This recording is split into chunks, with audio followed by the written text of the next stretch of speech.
G20 शिखर सम्मेलन के लिए दिल्ली पूरी तरह से सज धज कर तैयार। भारत G20 शिखर सम्मेलन के लिए पूरी तरह से तैयार है। मेहमानों की सुरक्षा से लेकर उनके ठहरने तक का सारा पुख्ता इंतजाम आखिरी दौर में है। दिल्ली के साफ सफाई और सुरक्षा के इंतजाम के निरीक्षण के लिए दिल्ली के उपराज्यपाल वी के सक्सेना ने शहर में घूम कर सभी तैयारियों और साफ सफाई का जायजा लिया। वहीं केंद्रीय मंत्री नरेंद्र सिंह तोमर ने भी G20 को देश के लिए गौरव बताया। G20 की अध्यक्षता भारत के पास होना ये प्रत्येक भारतीय के लिए गौरव का विषय है और हम सबको यह प्रसन्नता है कि हमारे प्रधानमंत्री नरेंद्र मोदी जी के नेतृत्व में भारत की साख दिन पर दिन दुनिया के वैश्विक मंचों पर बढ़ती जा रही है। इसी बीच में G20 यहाँ हो रहा है। G20 की लगभग 48-49 बैठकें अभी तक देश में 50 स्थानों पर हो चुकी हैं। अब राष्ट्राध्यक्षों की बैठक संपन्न होने वाली है। सभी राष्ट्राध्यक्षों का हिंदुस्तान आना और G20 में भाग लेना ये हिंदुस्तान के लिए बहुत बड़ा अवसर है। मैं इस अवसर पर सभी का स्वागत करता हूँ। केरल पुलिस ने एर्नाकुलम में नाबालिग से बलात्कार मामले में संदिग्ध की हुई पहचान। अपने घर से अपहरण कर अलवर नगर पालिका में बलात्कार की गई नाबालिग लड़की के साथ क्रूर बलात्कार पर एसपी विवेक कुमार ने कहा है कि पीड़ित की हालत स्थिर है। उन्होंने बताया है कि आरोपी की पहचान कर ली गई है और वह स्थानीय व्यक्ति है। अलवर की कीजमाड़ पंचायत के वार्ड 19 चेथमपुरम में अपने माता पिता के साथ सो रही एक प्रवासी श्रमिक की बेटी बुधवार आधी रात 12:30 बजे लापता हो गई। खोजबीन करने पर लोगों ने उसे एक खेत में लहूलुहान अवस्था में पाया। स्थानीय लोगों ने तुरंत पुलिस को इसकी सूचना दी।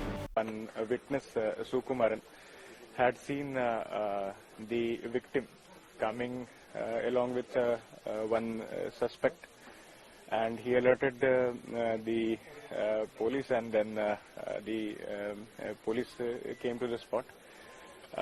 Before that, only the local residents who were there, they had taken the victim to the hospital. She is stable. She has some injuries in her private parts. Now she is undergoing operation for that. The suspect has been identified by the victim.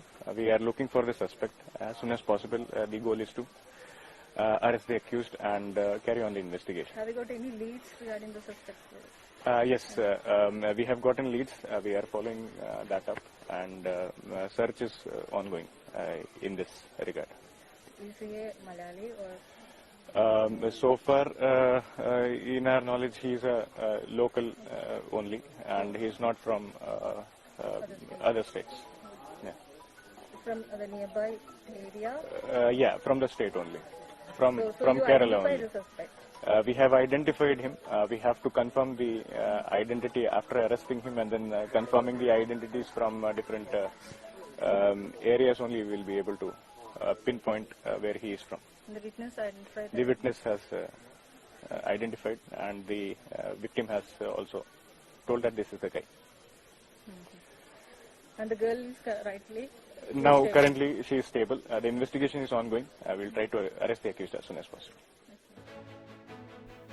Barabanki में बड़ा हादसा, बस DCM भिड़ंत में अब तक 3 मौतें। बाराबंकी जिले के मसौली थाना क्षेत्र में सरिया नदी आरसी डीसीएम और निजी बस के बीच भिड़ंत हो गई। मृतकों की संख्या 3 हो गई है। वहीं जिला अस्पताल से लेकर घटनास्थल तक पूरी रात कोहराम मचा रहा। शवों का पोस्टमार्टम किया जा रहा है। बस के चालक ने बताया है कि बस में करीब 13 यात्री सवार थे। डीसीएम आगे जा रही थी और उसने अचानक ब्रेक मार दी, जिसमें बस पीछे से घुस गई। बाराबंकी बहराइच हाईवे पर मसौली थाना क्षेत्र में बिंदोरा गांव के पास बीती रात करीब 9:30 बजे बाराबंकी से गोंडा की ओर जा रही निजी बस सरिया लाद कर जा रही डीसीएम में पीछे से घुस जाती है। इस भीषण सड़क हादसे में बस की परिचालक गोंडा के करनेलगंज निवासी अवधाराज शुक्ला और एक अन्य की मौत हो गई थी।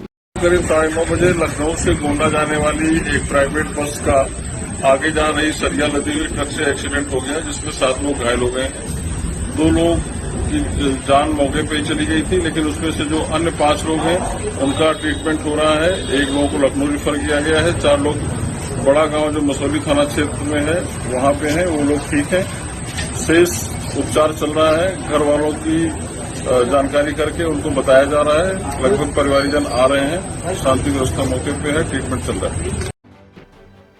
ब्यूरो रिपोर्ट, टीम तफ्तीश न्यूज।